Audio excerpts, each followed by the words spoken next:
The most actions of any unit in this game ever is about to be unveiled. Let's get into this. This banner is pretty good. I mean, it's ninjas, right? So, first we have Tharja. Everyone loves Tharja. We've got a red, of course, cavalry mage. We see her come up. She has quad hits. That's fantastic. Scroll of Curses. So we have Sling, Canto Distance Max 3.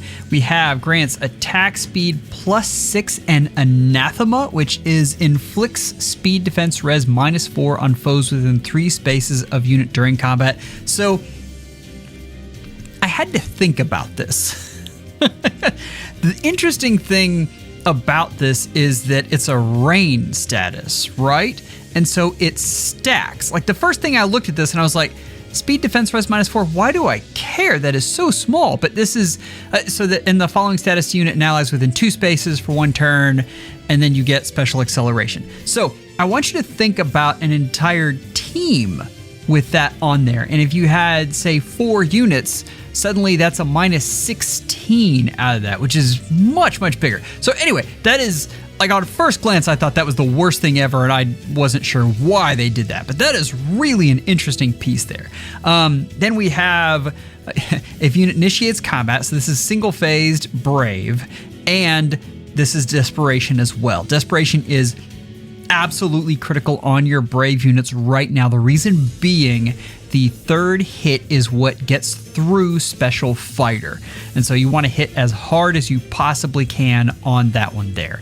And then if unit initiates combat or a foe's HP is greater than 75% at start of combat, grants bonus to units attack speed during combat equals 6 plus 20% of unit speed at start of combat. We've seen this type of unit before. This is your very typical glass cannon. This also is kind of a throwback to a lot of what Tharja has done in the past. If you think about Bridal Tharja, she was known for her reigns. So that was a big deal here. I like it all in all. There's not enough true damage.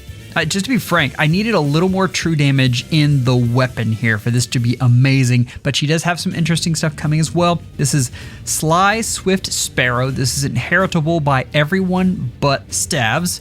This is, if unit initiates combat, you get attack speed +8, you get a guaranteed follow-up, and if number of bonus effects active on unit is greater than or equal than 2, excluding stat bonuses, or if number of penalty effects active on foe is greater than or equal to 2, excluding stat penalties, unit deals damage equals +5 during combat, and that is including when dealing damage with an area of effect special. That is really interesting. So this is going to be purely player phase, and in player phase, you're not going to have a lot of the things that take away your bonuses, like Nurgle. The fact that this stacks with AoE is what makes this so interesting. That's something you're going to want to watch.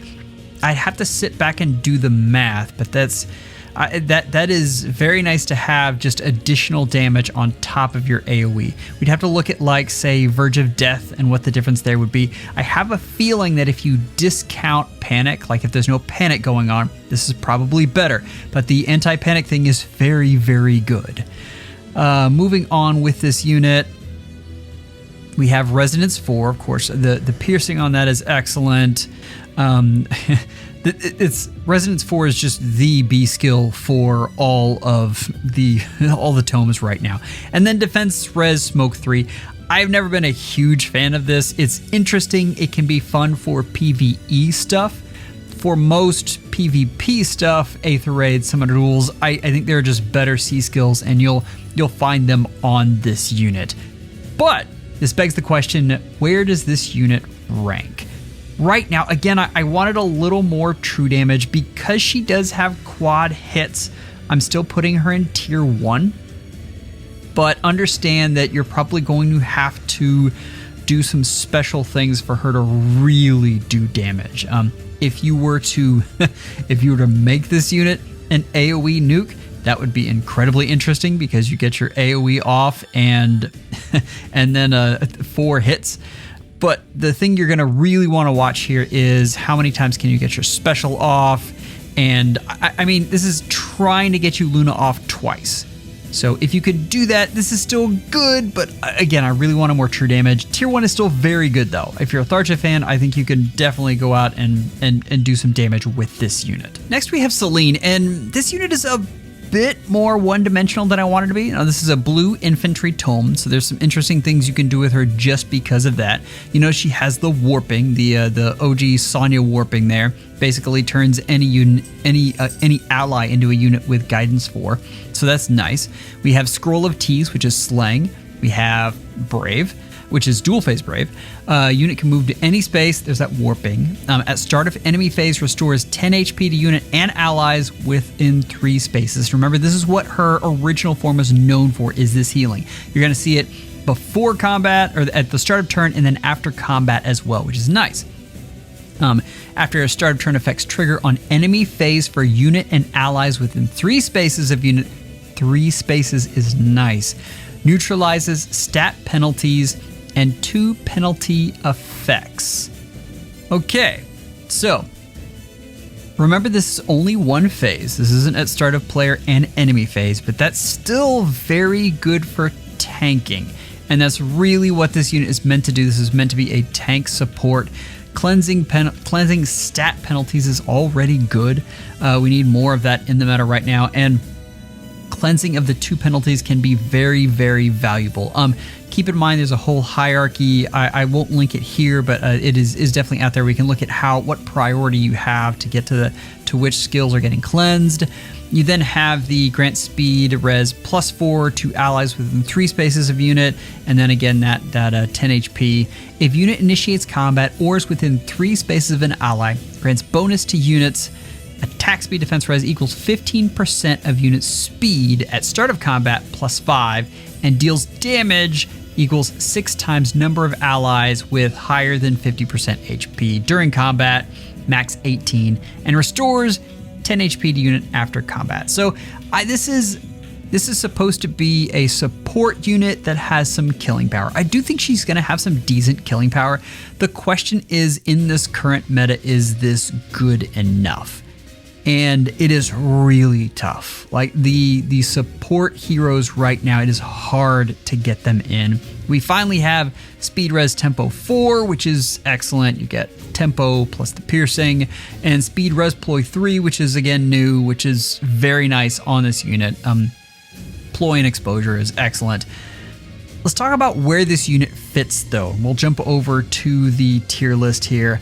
So I've got her in tier 1, and this is, of all the placements on here, I'm pretty confident about them. This is the one I'm least confident about. I really struggled between tier 2 and tier 1. The problem is that the penalty cleansing, if it was on both phases, it would be really, really good. As is, it's good. So you understand what I mean.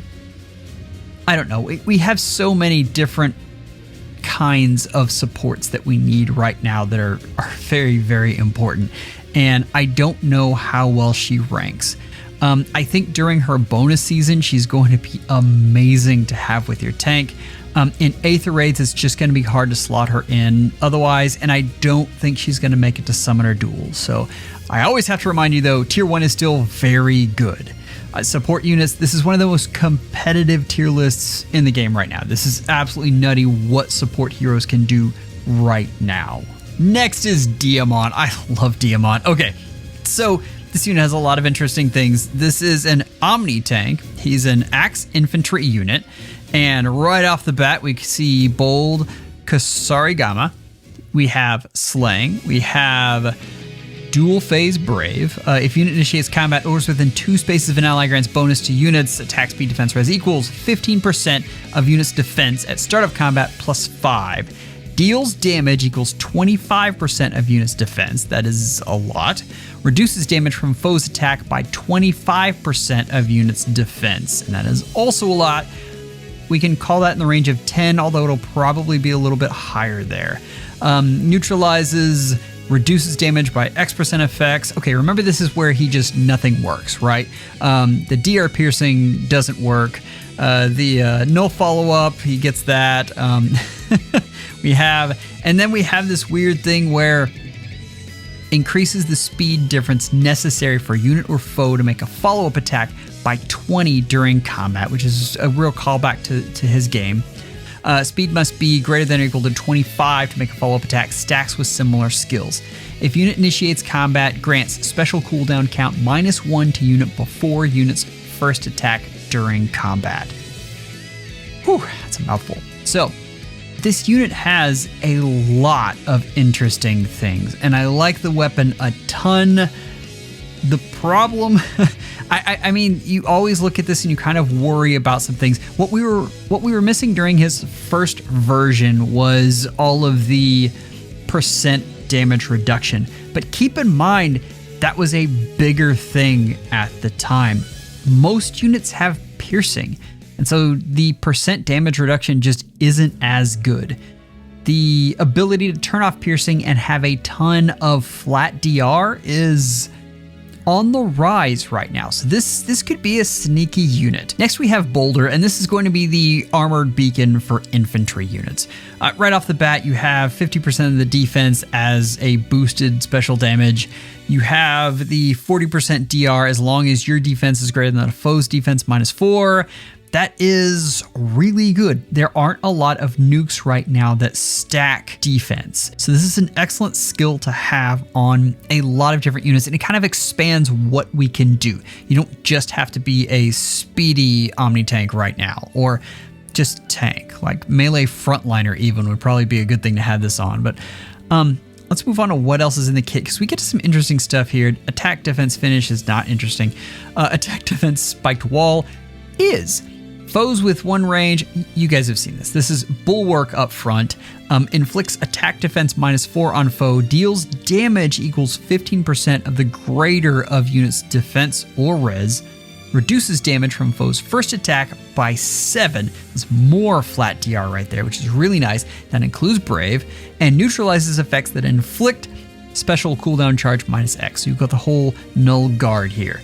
This is very good, specifically in this unit's kit, but there are a lot of units that are going to really enjoy this. The flat DR is very, very nice on here. Do you want to use this over Lagoo's Friend 4? I mean, we've talked about this before, but this is one of those things where if your unit is new enough, you can run this on there and they still have a chance of surviving. The older units need every bit of survival you can possibly get. So, the question is this enough even on the newer units? And I can't tell you that yet. I'm looking at the units right now, and I don't see anyone that just jumps out at me that can survive without Lagoo's Friend 4, but that doesn't mean that this is a very quick look. I mean, this has been out for all of 30 minutes, so keep that in mind. But it's something to keep an eye on. Endless Tempest is so underrated because of okay, so the extra movement space is nice, but the dull all is really amazing. That's absolutely incredible. So it's giving you stats and it's neutralizing foes bonuses. That is a big deal in your C skill. Like along with the extra movement, that is just fantastic. So that is a really good skill on this unit. All in all, I like the package. I just feel like I've been burned by this unit before. So let's look at the tier list. I don't think he reaches tier 0. Like I still have Ike and Tamara in that tier. Tier 1, right now, I feel like all of these units are kind of interchangeable and it depends on your play style and the team you're going up against. Just to be completely honest, there are pluses and minuses to each of these units. So I've got them in an order, but understand they're very close. Like depending on what you need, you could easily swap these in and out. But Erica, Sita, and Diamant now are all, they're very good units. Keep in mind, there is another piece to this unit. We could look at this unit as a melee frontliner. I haven't here, but that is something that is worth looking at, especially with the bulwark if you combine him with someone like well, the person you combine it with would be Gatekeeper, right? So that you stop warping. And then I just don't think this unit survives AoEs very well. And so I think Sigurd's just going to eat his lunch. But there are other ways you can try to accommodate for that. It's hard. So That's the big thing. Tier 1 all have their weaknesses in both melee frontliners and the Omni Tank role. Whereas Tier 0, I feel like have much fewer weaknesses. So if you like Diamant, I think he's going to be a good pickup, and I think you're going to have a lot of fun with him. You would be forgiven if at this point you went, you know, this banner is good, but not great. And then Lucina and Chrom hit. This is just the return of the Bocav right here. Like, I feel like we're going back to the old school, like, Lin days. This unit is bonkers. All right, Elise Ninja Bow. We have Slaying. We have Dual Phase Brave. If unit initiates combat or is within 2 spaces of an ally, grants bonus 2 attack speed defense res equals 15% of unit speed. We've seen that a lot. Plus 5. Unit deals plus X times 5 damage. Max 25. 25 extra true damage is nice.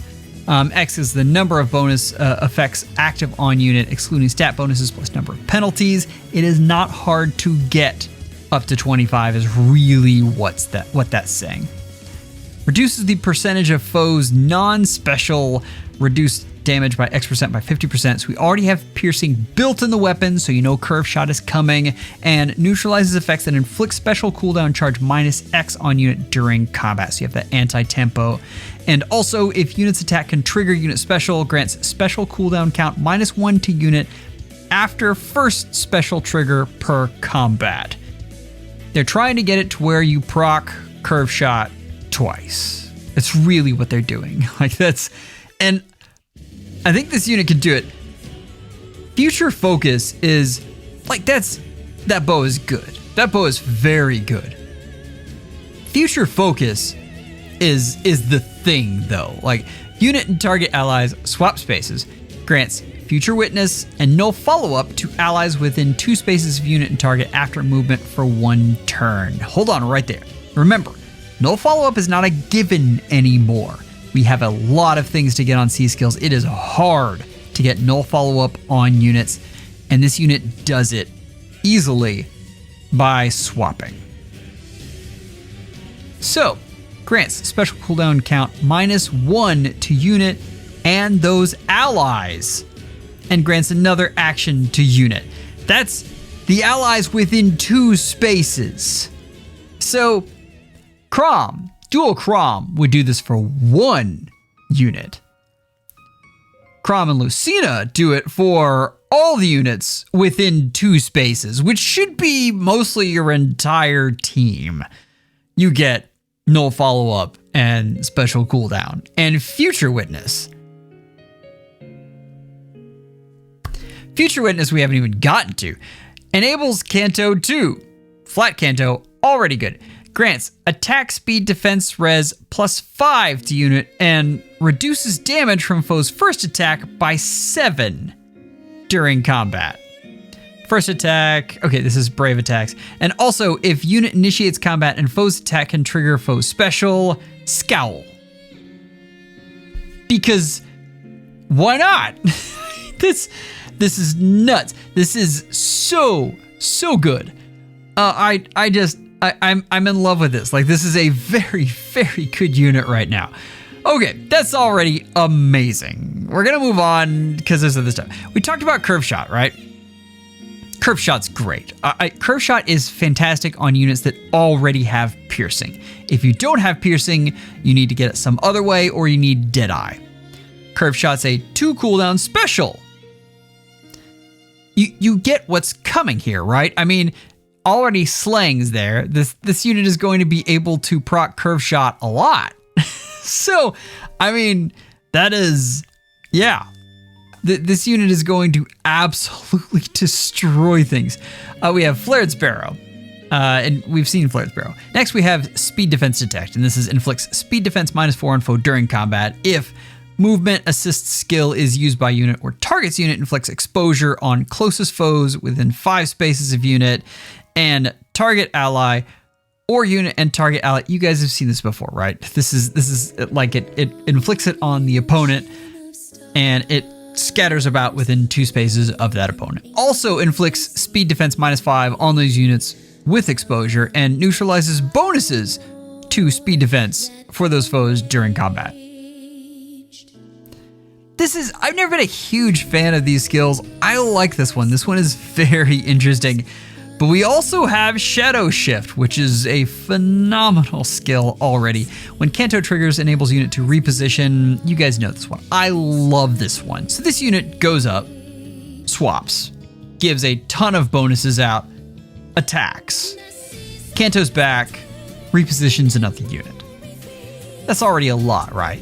And all of this they do very well. Like each piece of that is very good. But we're not done yet, because of course, what do you have to have for your ninja special? Like every ninja unit needs to have grants another action, right? So of course this one has it. We have the unit go, the unit, here we go. So goes away, shifts. So duo skill grants unit another action, and if Kanto has already been triggered, re-enables Kanto. And what does re-enable Kanto do? It re-enables Shadow Shift. So this unit swaps, attacks, Kanto's away, repos a unit. Hit the button. The unit swaps, attacks, Kanto's away, repos another unit. That is a bizarre amount of action economy that you are getting out of this unit. This is kind of ridiculous. The other thing, grants unit another action. Like, this isn't dependent on anything. Usually when you see this, is like, if unit attacked, you get another action. No. You just get another action. So this is really, really good. This unit is kind of ridiculous. Let's move over to the tier list. And I probably should have done support tier list, but the thing with the support tier list is we have a lot of good supports. We've talked about this a ton. We don't have a lot of good nukes. And how you measure a good nuke right now is, do they take out Shield Fighter? Can they take out FJORM? This unit can take out FJORM. I'm begging you. This unit is ridiculous. So that's why this unit is in tier 0 right now. This unit is a must summon if you are having trouble with your nukes. I think this unit is going to be fantastic on defense, on offense, in summoner duels, in arena. It is debatable whether this is the best duo unit in the game right now. And I was looking at the list. If you look at the last year, we have Byleth, Leon, Young Robin, Sharena. I mean, Sharena's obviously the best, but we have Summer Gulveg, Ice FJORM, and this unit, Lucina. FJORM might have the best longevity because armors just somehow, some way always do that. Although I will say speedy armors often age quicker than the other types, but still, it's something. This unit is crazy and I think is very, very good. Is this a must summon? No, because it's not a light mythic that you're merging. Like those are the real must summons right now. But anywhere you want to use this unit, you're going to have a lot of fun. Did I mention Arena? Arena would be fantastic for this unit. But anywhere you want to be, this unit is a ton of fun, and you're going to really, really enjoy her. If you're into Aether Raids, I would head over to Lanuigi's page. Right now, they are doing Aether Raids clears. It's always a lot of fun to watch. They just hit 250 subs, which is an exciting time to be. Go over, just give them a watch and a like, leave a comment. They always appreciate it. Members, you are amazing and help us do so many things. Thank you so much. Take care and schedule an appointment with your FEHologist real soon.